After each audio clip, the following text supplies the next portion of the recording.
자, 다니엘서 8장, 오늘은 이제 10절부터 14절까지의 내용을 좀 가지고 오늘 좀 공부를 하도록 하겠습니다.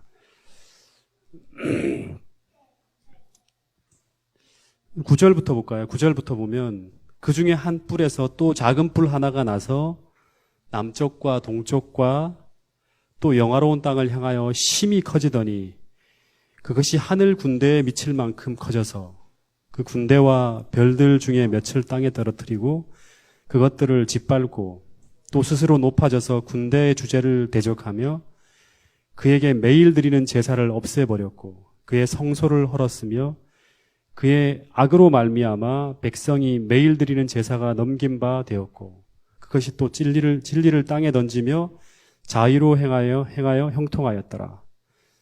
내가 들은즉 한 거룩한 이가 말하더니 다른 거룩한 이가 그 말하는 이에게 묻되 환상에 나타난 바 매일 드리는 제사와 망하게 하는 죄악에 대한 일과 성소와 백성이 내준 바 되며 짓밟힐 일이 어느 때까지 이를꼬 하매 14절을 같이 읽어보겠습니다. 시작. 그가 내게 이르되 2300 주야까지니 그때 성소가 정결하게 되리라 하였느니라. 오늘 다니엘서 이제 8장 세 번째 시간인데요. 지난번에 이제 화요일 날 14절까지를 일단 대략적으로 공부를 했어요. 그러니까 8장도 보면 이제 이 8장의 이야기는 두 뿔 가진 수양이나 그 다음에 수염소나 이런 사람들이 주인공이 아니라 이 다니엘서 8장의 주인공도 작은 뿔이에요. 작은 뿔. 이 작은 뿔은 이제 우리가 명시적으로 다 공부했어요. 첫째 수양은 그 해석을 했죠. 그죠? 8장 24절인가요? 24절에 보면 20절이네. 그죠? 20절에 보면 두 뿔 가진 수양은 메대와 바사 왕이라고 분명히 구체적으로 얘기했고 두 번째 수염소는 헬라라는 그렇지 그 다음 절에 21절에 딱 명시해 놨어요. 근데 이 수양이나 수염소를 묘사하는 형용사가 그죠? 강대하더라. 수양은 강대하더라. 그 다음에 수염소는 매우 강대하더라 했고 그죠? 그 다음에 작은 뿔은 어땠다? 심인데 실제로는 이 원어를 보면 매우 강대한 게 아니라 exceedingly 초과한 탁월한 그러니까 앞에 있는 수염소나 수양보다 그리스나 페르시아보다 훨씬 더 강력한 존재가 이 작은 뿔이라고 얘기합니다. 그래서 이거를 다니엘 7장과 비교할 때 이건 분명히 무엇이다? 로마와 그 다음에 그 교황권이라고 우리가 분명히 이해되어질 수 있다고 지난번에 제가 공부를 했었습니다. 근데 이 9절부터 등장하는 이 작은 뿔을 가만히 보니까 이 작은 뿔이 무엇을 공격하려고 하는가 하면 남편과 동편과 영화로운 땅을 공격하려고 하는 것이 아니라 실제로 보면 10절부터 14절에 나오는 공격 목표는 그가 정말 공격하고자 했던 목표물들이 나오는데 그 첫 번째는 뭐였다? 그 첫 번째는 뭐다? 공격 목표물이 그러니까 이번 그 연합회에서 하는 그 다니엘서 골드벨 울리려 그러면 아주 구체적으로 다 공부를 해야 돼요. 그러니까 그런 각오를 가지고 공부한다 생각하시고 한번 공부해 봅시다. 첫 번째는 뭐였습니까? 군대와 그 다음에 별들이었죠. 그렇죠? 두 번째는 화요일에 공부한 바요. 두 번째는 군대의 주제. 네. 세 번째는 뭐였습니까? 매일 드리는 제사. 이 매일 드리는 제사를 이제 앞으로 이 정도는 알아도 돼. 타미드라고 하거든요. 이 얘기가 오늘 공부하면서 많이 나올 겁니다. 타미드. 그러니까 원래 제사라는 말은 없어요. 원래는. 제사라는 말은 의역해서 붙인 거고 실제로 원어를 보면 이 타미드라는 말이 매일 드리는 끊임없는 항상이라는 단어예요. 이걸 알아놔야 돼요. 이 제사는 그냥 붙여놓은 거예요. 성소에서 항상 매일 끊임없이 보여져야 되고 알려져야 되고 백성들에게 가르쳐줘야 되고 교훈되어져야 될 이 부분이 사라지는 거예요. 그러니까 이 작은 뿔에 의해서. 네 번째는 뭐였더라? 성소를 짓밟아 버리고 다섯 번째는 진리를 땅에 던진다 했어요. 이 군대와 그의 별들은 24절에 보면 하나님 백성이에요. 하나님 군대는 하나님 백성이고 별은 거기에 유력한 사람들, 다시 말하면 지도자라 했어요. 그러니까 항상 사단은 하나님 백성들을 공격할 때 뭐를 공격한다? 지도자를 공격한다는 게 중요합니다. 그래서 우리 교회도 이 백성들을 흩어버리기 위해서는 지도자를 쓰러뜨리면 끝나는 거예요. 그리고 두 번째 군대의 주제는 이거는 그리스도입니다. 8장 24절인가요? 거기 보면 만왕의 왕이라고 나와 있고 이건 다니엘서 7장으로 이렇게 비교해봐도 지극히 높은 자. 그러니까 하나님의 이 지극히 높은 자는 바로 그리스도를 가리킵니다. 그래서 실제로 사단이 정말 미워하고 증오하는 것은 그리스도예요. 이게 성경 구속의 경륜을 보면 나오는 거예요. 그래서 이 그리스도를 따르는 사람들, 이 하나님의 백성들은 이 그리스도가 믿기 때문에 이 군대를 파괴하려고 하는 거고, 이 그리스도가 너무너무 믿기 때문에 이 예수님과 관계되어지는 모든 것들, 타미드와 성소와 진리를 다 지우려고 그러는 거예요. 관계되는 제도와 이걸 다 부셔버리려고 그러는 거예요. 진리는 뭡니까? 하나님 말씀이라 했죠. 그러니까 이 교황권 전성시대에 성경이 라틴어로 번역되어지면서 일반 백성들은 보지 못하게 다 가리는 것. 그리고 그걸로 말미암아 왜곡되어지고 그 다음에 곡해되어지는 모든 진리. 이게 이제 이 다니엘서 8장 9절부터 14절까지 나와 있는 내용을 통해서 사라지는 것들이에요. 이거 화요일 날 이제 말씀을 드린 거고요. 근데 이때 이제 들려오는 소리가 이제 바로 13절, 14절인데 이 내용 때문에 한 3번에 걸쳐서 성소에 대한 것들을 오늘부터 공부를 좀 하게 될 텐데요. 13절에 보면 너무너무 끔찍한 거예요. 다니엘이 얘기를 들어보니까. 근데 내가 들은즉 거룩한 자가 말하더니 다른 거룩한 자가 그 말하는 자에게 묻되 이상에 나타난 바, 천사들끼리 서로 주고받는 얘기를 듣는 거예요. 작은 불을 보면서.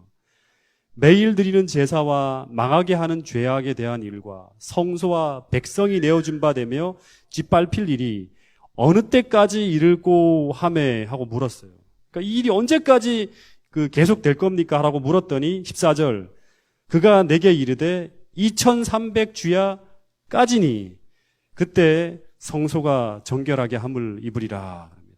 자, 여기서 정말 중요한 게 뭐냐 그러면 매일 드리는 제사가 뭔지를 알아야 돼요. 계속 반복되어지는 얘기 속에서 성소와 함께 등장하는 이 사단이 그리스도를 공격하고 하나님 백성을 핍박하면서 함께 공격하는 대상인 성소와 그 안에 드려지는 예식인 이 매일 드리는 제사가 뭔지에 대한 의미를 첫 번째로 이해를 해야 되고, 두 번째는 뭐냐 그러면 언제까지 매일 드리는 제사가 폐해지고 이 망하게 하는 죄악이 득세하고 하나님 백성이 짓밟힐 것인지를 물었더니 2300주야까지니 그때 성소가 정결함을 입는다 그럽니다. 그러니까 두 번째로 의미하는 2300주야의 끝에 시작되는 이 성소 정결이라는 게 뭔지를 알아야 돼요. 그러니까 이 다니엘서 시대라든가 성경 시대에는 이 얘기를 들으면서 이렇게 사람들이 이해를 했겠죠. 근데 오늘 우리는 성소에 대한 걸 잘 모르기 때문에 이 말이 의미하는 걸 몰라요. 이 정결이라는 말이 지난번에 화요일 날 말씀을 드렸는데 무슨 뜻이라 그랬죠? 정결이란 말이. 이게 이제 차다크라는 히브리어를 쓰는데 이 차다크는 올바르게 하다. 그 다음에 의롭게 하다, 옹호되어지다 이런 의미예요. 근데 이게 니츠다크라 그래갖고 수동태로 쓰여졌어요. 그러니까 올바르게 되어지다 또는 옹호되어지다, 의롭게 되어지다 이런 의미들이에요. 이 의미는 뭐냐 그러면 전부 다 심판에 관계되어지는 용어예요. 심판. 그리고 이 용어는 지성소에서 사용되어지는 용어들이에요. 심판. 그래서 이 성소 2300주야의 끝에 우리는 뭐가 시작되는지 알 수 있냐 그러면 이게 성경상 제일 긴 예언이거든요. 이거 끝에 하나님의 심판이 이루어지고 난 후에 하나님 나라가 도래하는 거예요. 재림이 이루어진다는 걸 알 수 있어요. 그러니까 이게 재림 전 심판을 알리는 용어라는 걸 알 수 있어요. 근데 이게 다니엘서 7장에도 보면 이 다니엘서 7장의 제일 긴 예언인 1260일의 예언이 끝나고 난 다음에 한때 두때 반때가 끝나고 난 다음에 바로 나오는 구절이 뭐냐 그러면 25절에 심판이 시작된 즉 해요. 심판. 그 다음에 하나님 백성들이 나라를 얻게 된다는 얘기를 해요. 그러니까 심판이 있고 난 다음에 재림이 이루어진다. 심판이 있고 난 다음에 다니엘서 2장에 나오는 돌나라가 도래된다. 이게 계속 다니엘서를 통해서 우리에게 알려주는 거예요. 그래서 여기를 통해서 재림교회는 재림전 심판이라는 교리가 만들어지는 거예요. 이거를 뭐라 그런다? 무슨 심판이라 그런다? 재림전 심판 또는 조사 심판이라 그래요. 이거를 이제 성소 제도를 통해서 공부를 하게 되면 이게 무엇을 의미하는지를 알 수 있고요. 그리고 우리가 뭘 준비해야 되는지를 또 정확하게 알 수 있어요. 이 심판에서 이기기 위해서. 그래서 다니엘서의 중심 주제는 심판이라 그랬습니다. 심판. 여러분, 이런 생각을 좀 한번 하게 되는데 세상에서 올바르지 못한 일들이 막 벌어져요. 근데 그 일이 바로 잡혀지지 않고 계속 그런 잘못한 일에 대한 것들에 대한 심판이 이루어지지 않으면 무슨 일이 이루어지냐 그러면 사람들은 더 이상 옳은 것을 하려고 하지 않아요. 그죠? 네. 사람들이.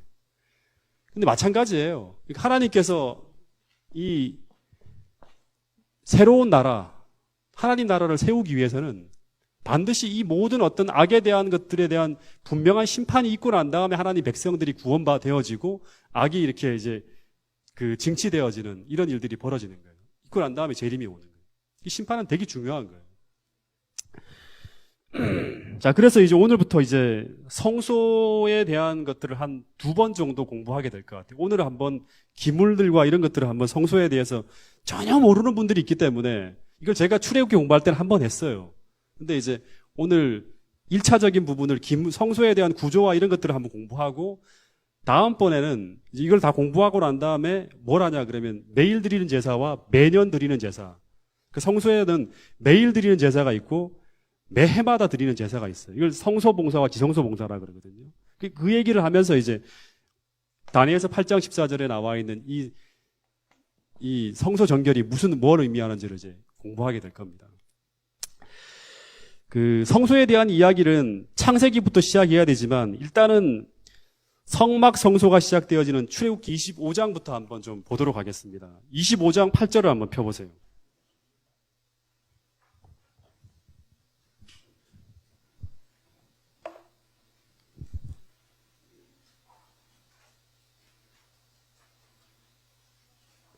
우리 어느 분이 한번 읽어주세요. 25장 8절 먼저 찾으신 분이 한번 읽어보세요.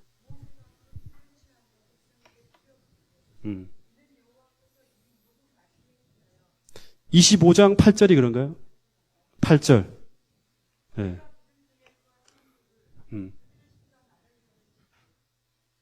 계속 읽어보세요.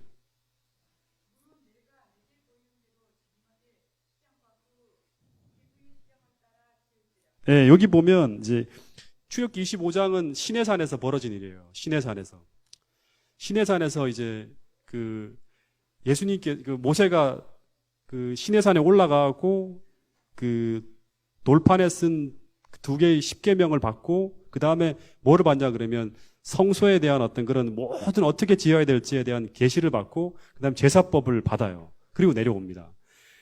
그래서 이 성소에 대한 이야기를 할 때 이제 이 25장 8절이 되게 중요한데 내가 그들 중에 거할 성소를 그들을 시켜 나를 위하여 짓되 무릇 내게 보이는 장막의 식양과 그 기구의 식양을 따라 지을지니라 그래요. 이 이야기를 보면 성소에 대한 2가지를 알 수 있어요. 성소라는 것은 첫 번째는 뭐냐 그러면 내가 그들 중에 거할 성소라 했잖아요. 그러니까 이 첫 번째는 하나님이 계신 곳이에요.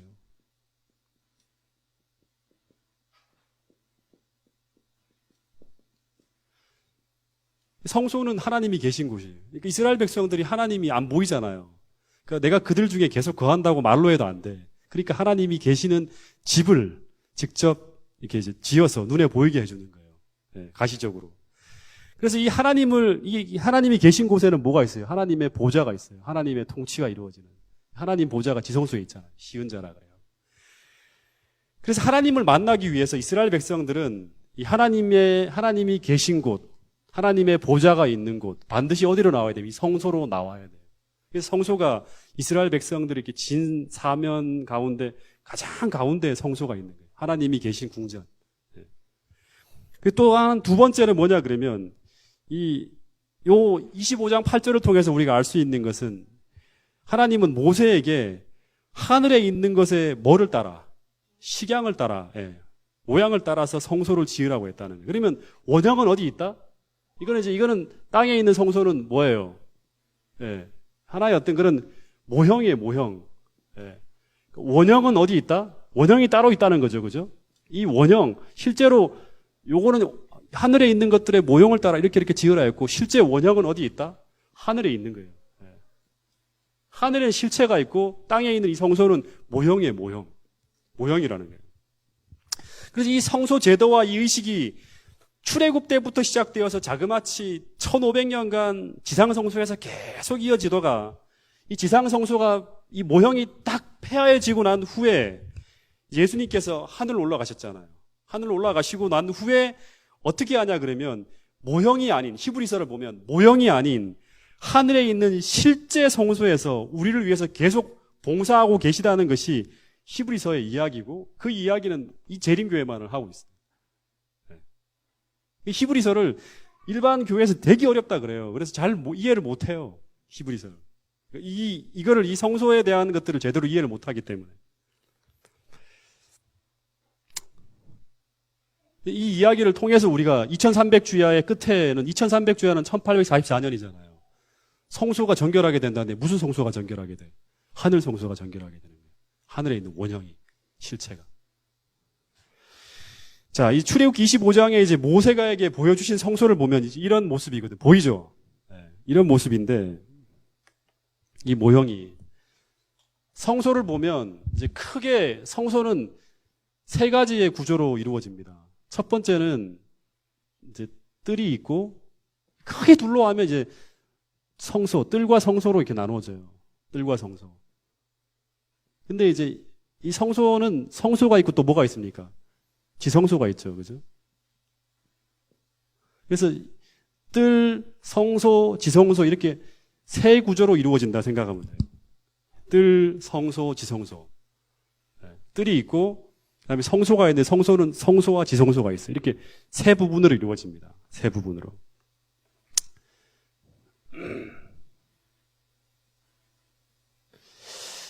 이거를 제가 그리는 게 좋을 것 같아요.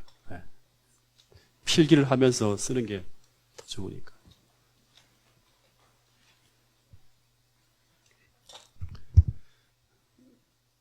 제가 그림은 잘 못 그리지만요. 뒤에 있는 분들이 좀 보일 수 있을까요? 성소를 이렇게 크게 딱 구분 지어 보면 이제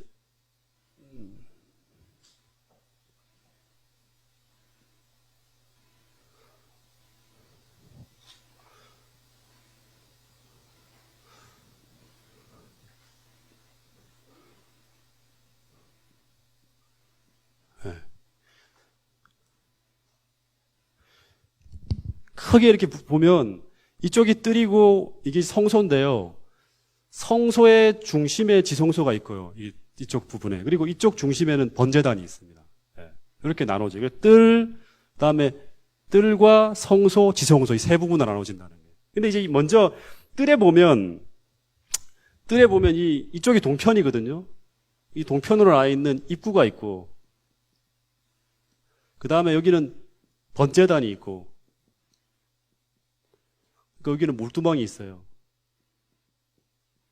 그래서 크게 뜰에는 세 가지가 있는데, 하나는 입구, 동편화 있는 입구, 번제단, 물두멍 이 세 가지가 이제 우리가 생각해야 될 중요한 어떤 그런 하나의 표상들이에요. 그래서 특별히 성소에 나가는 사람들은 자기가 죄인이라고 느끼는 사람들이 나가는데, 이 죄인이 죄 문제를 해결하고 하나님을 만나기 위해서 양을 데리고 하나님 앞으로 나갈 때 처음으로 통과하는 곳이 바로 뭐냐 그러면 이 동편으로 나 있는 입구예요. 이 동편으로 나 있는 입구. 동쪽으로 나 있는. 근데 이 성소의 뜰이 이제 이게 뜰이잖아요. 뜰인데 이 뜰이 전부 다 뭘로 이렇게 포장되어 있냐 그러면 이게 포장되어 있는 게 이게 뭐죠? 뭘로 포장되어 있죠? 뜰 전체가? 흰색 세마포로 포장이 되어 있어요. 흰색 세마포로.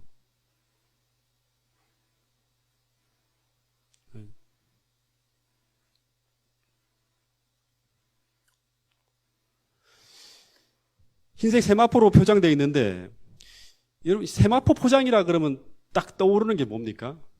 계시록을 공부하는 사람들은 좀 아는데, 세마포, 흰색 천으로 쫙 둘러 있어요, 전체가. 그래서 이 밖에서는 안 보여요, 잘. 이 성소 내부가. 흰색 세마포. 네? 와, 감동입니다, 집사님. 계시록 19장 8절에 보면 이 어린 양의 혼인잔치에 들어갈 때 마지막 최후의 어린 양의 혼인잔치는 하나님의 성소거든요. 거기 들어갈 때 마지막 혼인잔치에 들어갈 때 그때 그 성도들이 입고 있는 옷이 뭐냐 그러면 깨끗한 세마포 옷을 입고 있어요. 흰색. 근데 그 세마포 옷은 뭐를 상징하냐 그러면 19장 8절에 보면 성도의 옳은 행실이라고 나와요. 성도의 옳은 행실. 19장 8절 보면. 근데 이 어린 양의 혼인잔치에 참여하는 사람들은 반드시 뭐를 입어요? 그걸 입고 있어야 돼. 근데 이게 계시록 19장은 실제잖아요. 비유 가운데 보면 마태복음 22장에 보면 혼인잔치의 비유가 나옵니다. 그때 왕이 어린 양의 혼인잔치에 사람들을 다 불러요. 잔치를 베풀고. 근데 거기에 사람들을 쫙 조사합니다. 뭘 조사하죠? 이 사람들이 제대로 옷을 입고 왔냐 안 입고 왔냐 봐요. 근데 그 옷을 내가 내어준 옷, 내가 제공한 그 옷을 입고 오지 않은 사람을 어떻게 하냐 쫓아냅니다. 혼인잔치에서. 그래서 이 옷은 그 예복은 바로 뭐냐 그러면 마지막 계시록 19장 똑같이 어린 양이 혼인잔치예요. 혼인잔치에 입고 들어가야 될 뭐냐 그러면 성도의 옳은 행실인데 이 성도의 옳은 행실은 나의 옳은 행실이 아니라 그리스도께서 덮여주시는 의로 말미암아 그리스도께서 제공해준 그 품성이에요. 그거를 가지고 거기 들어가는 거예요. 그래서 이 세마포 포장으로 성소가 둘러 있다는 것은 이 성소 안에 들어온 죄인은 뭐로 둘러졌다? 그리스도의 의로 둘러졌다는 거예요. 성소 안으로 들어온 죄인은. 다시 말하면 그리스도 안에 들어와 있는 모습을 상징하는 거예요. 성소 안으로 들어왔다는 것은. 그래서 모든 죄인들은 어떻게든 어디로 들어가야 되냐 그러면 성소 안으로 들어와야 하고 이 안에서 죄 문제를 해결해야 되고 그리고 마침내 이 하나님의 보좌가 있는 그리스도의 보좌가 있는 그 앞으로 나가서 이 무죄한 사람들이 여기서 뭐가 이루어지냐면 심판이 이루어집니다. 이 심판에서 이기고 뭘 입고 이 그리스도께서 나눠주신 이 의를 입고 결국 이기고 그분과 함께 영원히 살게 사는 은혜를 누려야 된다는 것이 성소가 1차적으로 우리에게 보여준 하나의 하나의 교훈이에요. 네.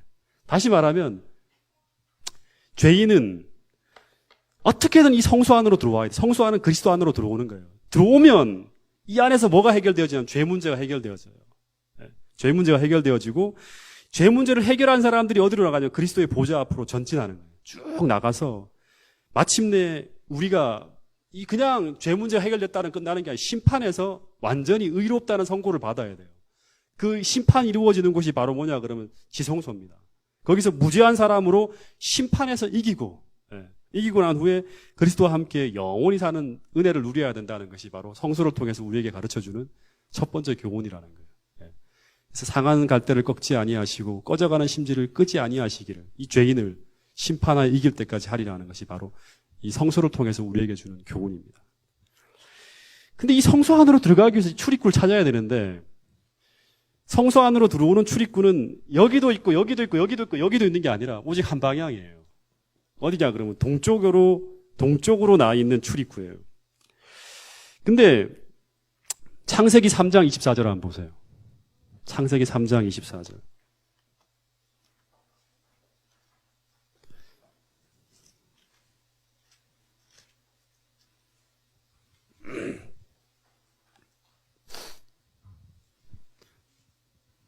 자, 읽어볼까요? 시작.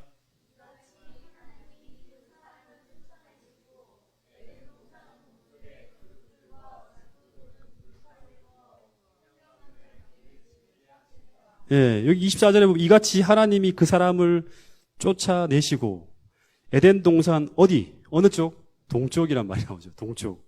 동쪽에 뭐가 있어요? 그룹들. 이 그룹들은 어디에 있는 거죠? 그룹. 네? 어디에 있는 거죠? 이 그룹. 성서를 전혀 공부를 안 하셔서 모르세요? 이 그룹은 어디 있냐고 하냐면 지성소에 있잖아요. 지성소에. 그룹. 그리고 두루 보는 불칼이라는 것은 이거는 뭐냐면 셰카이나 영광이에요. 불칼은. 이 불칼처럼 쫙 하늘로부터 영광스러운 빛이 쫙 내리는 걸 표상하는 거예요. 그래서 이 에덴 동산의 출입구도 어디로 나 있다? 동쪽으로 나 있어요. 동쪽으로 나 있고. 그리고 그곳에 뭐가 있고? 지성소에 있는 그룹들이 있고. 하나님 보좌, 그룹이 있다는 건 하나님 보좌가 있다는 거예요. 보좌가 있고. 그리고 두루 도는 불칼, 셰카이나의 영광, 지성소에 있는 것이 있는 거예요. 여기에 나오는 용어가 전부 성소 용어예요. 성소 용어.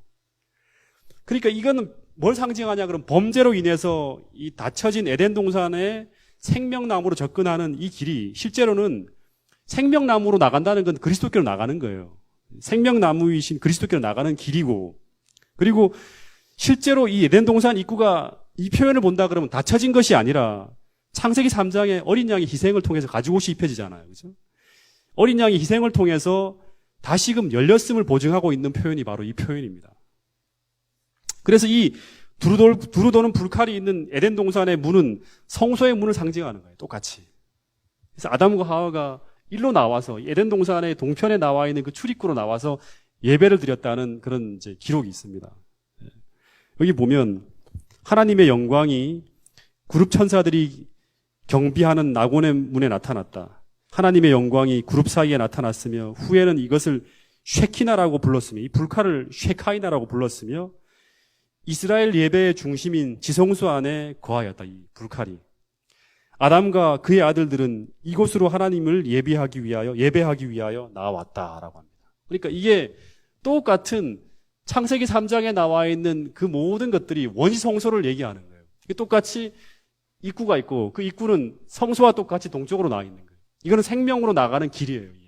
생명나무이신 예수님께로 나가는 길이라는 거예요. 이게 닫혀진 것이 아니라 예수님의 희생을 통해서 열려졌음을 상징하는 게 창세기 3장의 이야기라는 거예요.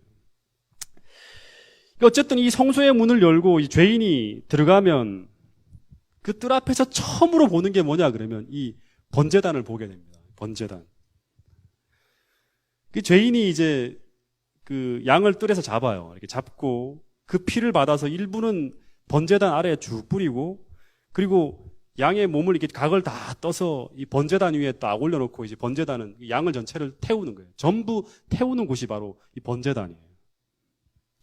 그래서 이 번제단은 뭐를 상징한다? 이 번제단은 죄를 처리하기 위한 첫 번째 도구인데 이 번제단은 뭘 상징하냐 그러면 이 어린 양이 죽는 곳이잖아요. 여기서 양을 잡고 양 잡는 곳이 여기거든요. 양을 잡고 양의 피를 받고 이 몸에 이제 모든 이 몸을 각을 떠갖고 피를 여기 번제단 아래에다 쏟아요. 쏟고 그 고기는 다 위에다 번제단 위에 올려놓고 다 태우는 거예요.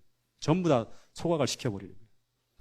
이 번제단은 나의 죄를 대신해 돌아가시는 그리스도의 희생을 상징하면서 그 희생의 대표적인 어떤 그런 도구인 뭐를 상징하냐 그러면 이 십자가를 상징합니다. 십자가. 번제단. 근데 이 번제단이 뜰에 어디에 있다? 이 뜰의 한 가운데 있다는 거예요. 지성소는 이 성소의 가운데 있어요. 지성소가 있어요. 가운데 있다는 거예요. 이 번제단은 십자가를 상징한다 그러면 지성소는 뭐를 상징하냐 그러면 법궤가 있잖아요. 율법을 상징해요. 지성소는 율법을 상징해요. 다 중앙에 있는 거예요. 성소의 대표적인 상징물들이에요. 십자가와 율법, 법궤. 그리고 번제단은 십자가에 뭘 얘기하냐 그러면 십자가의 대표적인 것이 하나님의 사랑이잖아요. 사랑을 이야기하고 있다 그러면 지성소는 뭐를 이야기하냐 그러면 이걸 뭘 이야기하죠? 공의를 이야기합니다. 하나님의 공의. 그리고 번제단은 이 십자가를 통해서 뭐가 이루어지냐 그러면 속죄를 상징해요. 죄가 속죄되는 걸 상징해요. 그러면 지성소는 뭐를 상징한다? 심판을 상징하는. 심판을 상징하는. 그래서 이 죄인이 번제단에서 하나님의 사랑을 깊이 보면서 십자가에서 이루어진 하나님의 사랑과 그 다음에 나의 죄가 깨끗하게 완전히 불태워지는 것처럼 완전히 속죄되어졌다는 이 하나님의 이 우리를 위해서 베풀어 주신 이 사랑과 이 속죄의 은혜를 가지고 어디서 가냐 그러면 지성소로 나가서 율법 앞에 서갖고 결국 하나님의 공의 앞에서 심판받아서 이기는 것이 바로 성소의 이야기예요. 성소의 이야기. 그래서 이 번제단이 어디 있냐 그러면 이 뜰의 한가운데 있는 것처럼 십자가는 세상의 한가운데, 이 뜰은 세상을 상징하거든요. 세상. 네. 이 세상 한 정중앙에 이렇게 십자가가 놓여져 있어요. 이게 뭘 상징하냐 그러면 내 죄가 예수님의 희생을 통해서 완벽하게 용서되어졌다는 것을 증언하는 십자가는 세상의 한가운데 세워져 있어야 한다는 거예요. 오늘날 모든 사람들이 다 들을 수 있고 알 수 있는 그러한 어떤 그런 이 모습으로 십자가가 가운데 세워져 있는 거예요. 지금 뭐 예수님이 돌아가실 때도 세상 중앙에서 돌아가셨잖아요. 그죠? 그리고 그 당시 유월절 때 온 세상 사람들이 다 몰려와서 이 십자가를 바라봤잖아요. 그 중앙에 서 있는. 마찬가지로 이 십자가는 세상의 중앙에 세워져야 돼요. 모든 사람들이 알 수 있고 알려져 구퉁에 이렇게 놓여져 있는 게 아니에요. 세상 한가운데. 그리고 옛날에 이 성소 시대에도 이 양이 희생되어질 때 피어나는 이 번제단의 이 연기를 보고 그리고 양이 고기가 탈 때 그 냄새가 온 진영에 퍼져나가잖아요. 쫙 퍼져나갈 때 그 희생의 냄새를 맡으면서 이 세상의 모든 죄인들이, 그러니까 다시 말하면 죄덩어리로 살아가는 이 죄인들이 이 예수님이 계신 이 그리스도의 보좌가 계신 이 성소를 향해서 나갈 수 있는 용기를 얻었다 그럽니다. 그러니까 상번제를 통해서 아침 저녁마다 계속 누군가가 나를 대신해서 중보하고 있고 나의 죄를 대신해서 희생되어지는 그리스도의 은혜를 계속 이렇게 보면서 그 냄새를 맡아 그 연기가 피어오르는 걸 보면서 죄인들이 용기를 내서 이렇게 이 성소를 향해 나가는 거예요. 세상의 중심에 서 있는 십자가를 바라보면서. 그래서 이 번제단의 연기와 이 희생의 냄새가 사라지면 죄인들은 희망을 잃는 거예요. 이게 이제 타미드거든요. 타미드. 항상 끊임없이 번제단에서는 이 희생되어지는 상번제가 아침 저녁으로 매일 드리는 제사를 통해서 계속 이루어져요. 제사장들은 끝없이 이걸 해야 되는 거예요. 근데 이게 가려져요. 언제 가려지냐 그러면 이 작은 뿔의 전성기 때 가려져요. 예수님이 서야 될 그 희생과 그분의 사랑을 나타내야 될 그 자리에 다른 대체물이 서 있는 거예요.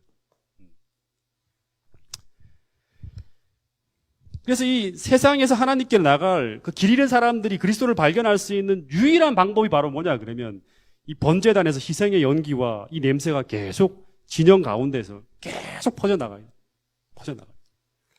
이제 이 이야기를 이제 정확하게 들려주는 게 요한복음 3장 14절에 보면 무슨 말이 나오냐 그러면 모세가 광야에서 뱀을 든 것 같이 인자도 어떻게 된다?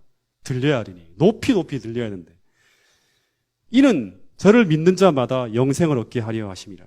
그러니까 내가 땅에서 들리면 모든 사람들을 내게로 이끌겠다는 것처럼 세상의 한가운데에서 그리스도의 사랑이 계속 비춰져야 한다는. 오늘 우리가 성소에 대한 진리를 재림교회는 이쪽을 많이 강조하는데 실제는요. 이쪽 다 강조되어져야 돼요. 다 강조되어져야 돼요. 그 다음에 이 번제단에서 그리스도의 희생을 상징하는 십자가를 경험한 사람이, 다시 말하면 하나님의 사랑을 경험한 사람이 이제 하나님 보좌로 나갈 때, 성소로 나갈 때 뜰에서 만나는 또 하나의 기구가 바로 뭐냐 그러면 이제 이 번제단을 거치면 물두멍으로 가잖아요. 물두멍. 근데 이 물두멍은 이제 제사장들이 성막에 들어가기 전에 이제 그 봉사하기 전에 손과 발을 씻는 그 정결하게 하는 예식을 하는 장소가 바로 물두멍이에요.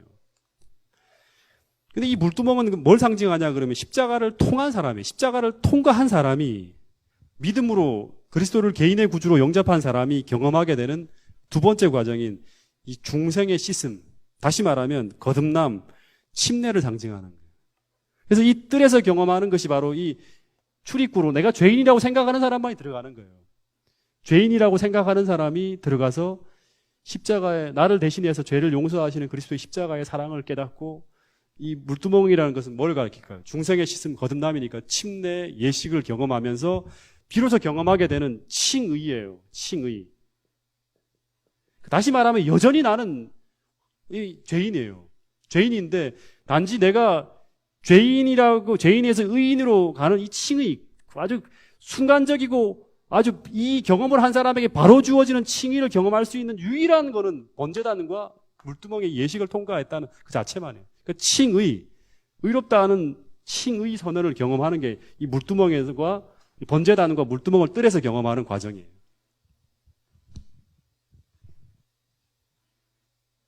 그러니까 자신이 죄인임을 깨닫고 지정된 제물을 마련해서 성소에 들어온 사람은 이 뜰에 준비된 예식을 통해서 어린 양에게로 죄를 전가해요.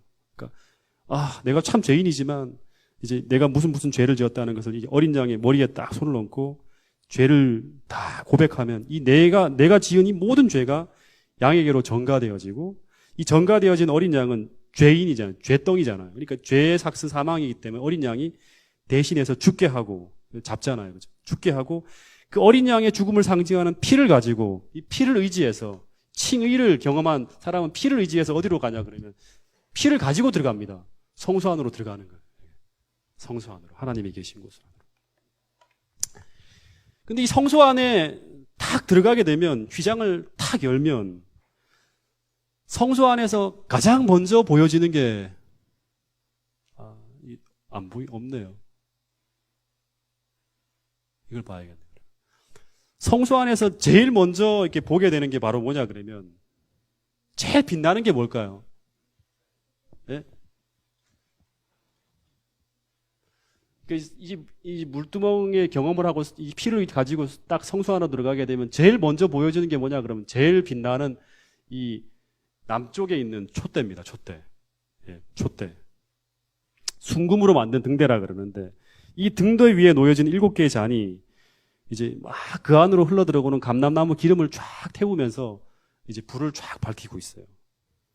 그리고 이 등대 안에 빛으로 말미암아 이제 나중에 이걸 한번 보여드릴 텐데, 이 성소 안은 그야말로 금빛으로 휘황찬란하게 빛납니다. 환하게 아주. 성소 안의 모습은 굉장히 화려해요.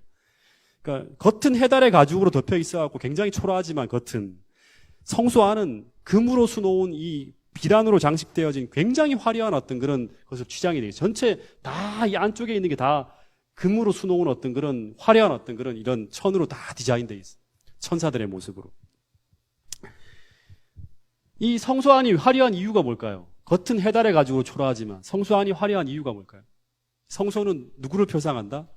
그리스도를 표상하는 거예요. 그리스도는 겉으로는, 외모는 굉장히 초라하지만, 볼품이 없지만, 그분의 품성은 마치 금으로 수놓은 그 안에 금빛으로 찬란하게 빛나는 것처럼 예수님의 품성은 굉장히 아름답다는 걸 표상하는 게 바로 성소에 디자인되어진 모습이에요.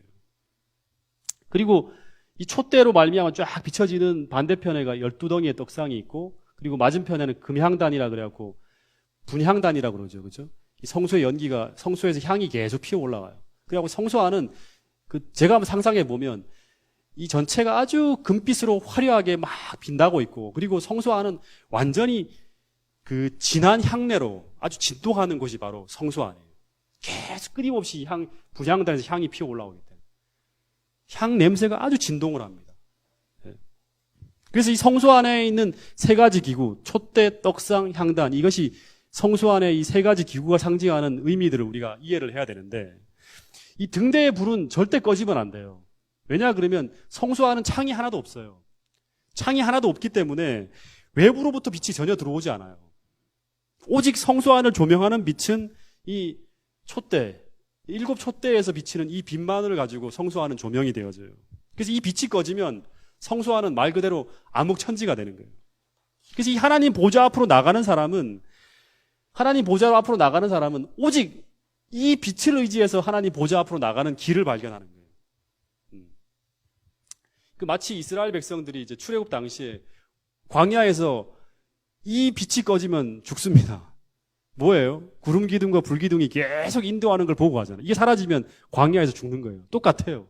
하나님께로 나가는 사람들이 이 빛이 꺼지면 안 돼요. 촛대. 그래서 이 제사장들이 매일매일 성소에 들어가서 이 등대를 손질하면서 항상 이 불이 꺼지지 않도록 손질하게 돼 있어요. 출애굽기 27장 20절 21절에 보면 무슨 말씀이 있냐 그러면 한번 찾아보겠습니다. 출애굽기 27장 20절 21절.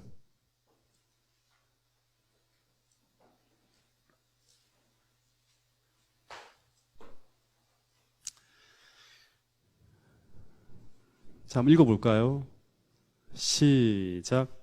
너는 또 이스라엘 자손에게 명령하여 감나무로 짠 순수한 기름을 등불을 위하여 내게로 가져오게 하고 끊이지 않게 등불을 켜되. 이 끊이지 않게 등불을 켜다는 이 끊이지 않게라는 단어가 바로 뭐냐 그러면 이 타미드입니다. 타미드. 타미드. 끊이지 않게. 타미드.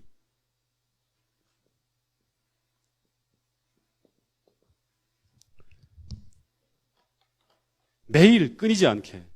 이 성소의 등불은 그래서 끊임없이 밝혀져야 되는 거예요. 이 불이 꺼지는 순간 이스라엘 백성은 갈 길을 잃고 하나님 백성들은 흩어지게 되는 거예요. 방황하고 흩어지게 돼 있어요. 그래서 이 등불은 시편 119편 105절에 보면 하나님 말씀은 내 발의 등이요 내 길의 빛이니이다 하는 것처럼 이 등불이 계속 하나님 말씀을 비추어 주어야지만 백성이 가야 될 길을 계속 알게 되고 그 걸음이 실족하지 않게 된다는 거예요.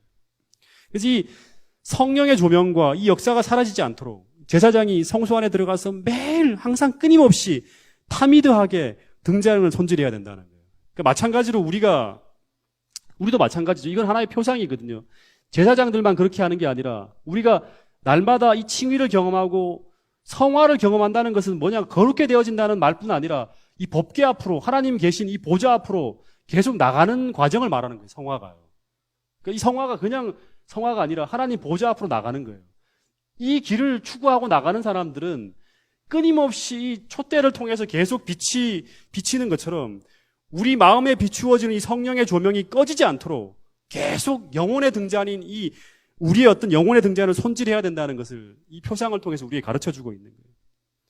막힘없이 이 하늘의 감람나무로부터 성령이 계속 그 기름이 부어지도록 세상적 찌꺼기라든가 세속적 정신을 계속 회개하고 성령이 막힘없이 금관을 통해서 계속 우리 안에 흘러들도록 우리가 어둠에 갇히지 않도록 계속 이 빛이 비추질 수 있도록 손진해야 된다는 것이 이 성소의 어떤 기구를 통해서 우리에게 말하는 거예요.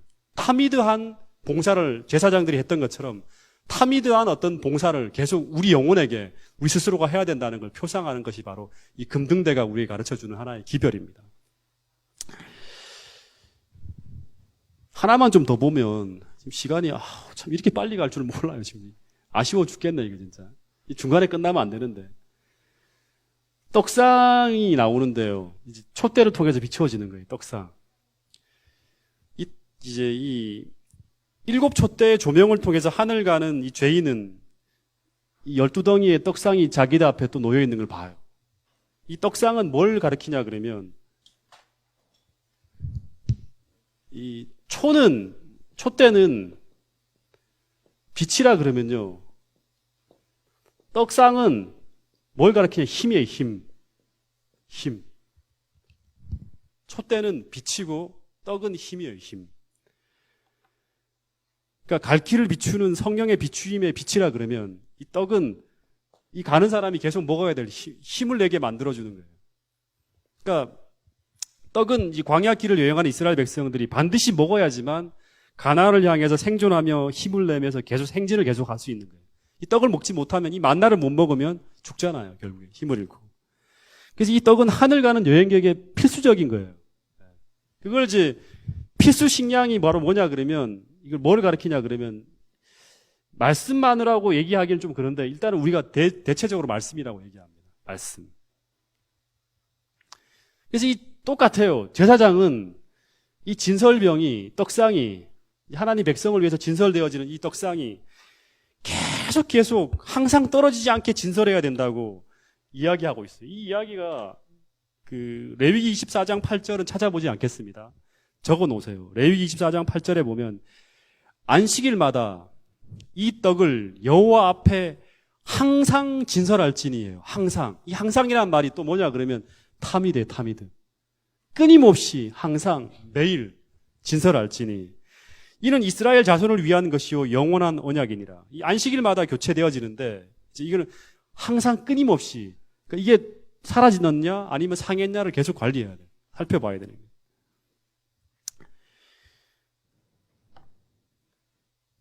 그리고 이 분향단도 이제 타미드라는 말이 들어가는데요.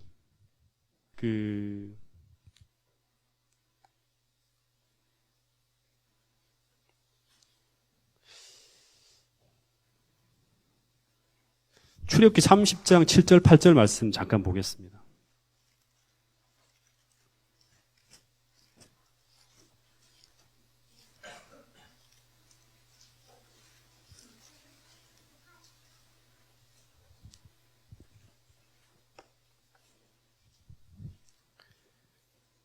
자, 읽어보겠습니다. 시작. 아론이 아침마다 그 위에 향기로운 향을 사르되 등불을 손질할 때 살을 찌며 또 저녁 등불을 켤 때 살을 찌니 이 향은 너희가 대대로 여호와 앞에 끊지 못할 찌며, 이 끊지 못할 찌며라는 단어가 바로 또 타미드입니다. 타미드. 그러니까 이 성소 안에 등장하는 이 세 개 기구들에 다 쓰여진 단어가 뭐 타미드예요. 타미드. 항상 끊임없이, 그러니까 이 향기가 계속 이 성소 안을 가득 채우면서 하나님 보좌 앞으로, 지성소 앞으로 넘어가야 돼. 이 향기가 매일같이. 그러니까 이 향은 그 계시록 5장 3절, 계시록 8장 3절에 보면 성도들의 기도라고 하는 거 이미 알고 있을 거예요. 성도들의 기도. 그러니까 성전 안은 분향단의 향기로 충만하듯이 오늘 하늘을 가기로 결심하고 걸어가는 백성들은 매일매일 같이 성소 안을 기도로 가득 채우는 것처럼, 충만하게 채우는 것처럼 이 기도로 그 안을 채워야지만 하늘 가는 여정에 실족하지 않을 수 있다는 것이 이 성소 안에 분향단을 통해서 하나님께서 우리에게 던져주는 하나의 메시지입니다. 그래서 이 정리를 하면 이 얘기가 좀 정리를 계속해서 좀 더 시간을 들여서 해야 되는데 오늘 여기까지만 하면, 믿음을 통해서 뜰에서 용서와 속죄를 경험한 하나님의 백성들이 끊임없이 하늘 보좌 앞으로 나가면서 전진하기 위해서 꺼지지 않고 끊임없이 매일 차려지고 켜지고 꺼지지 말아야 될 성소의 도구들이 세 가지가 있는데 그게 바로 향불과 등불과 떡이었어요.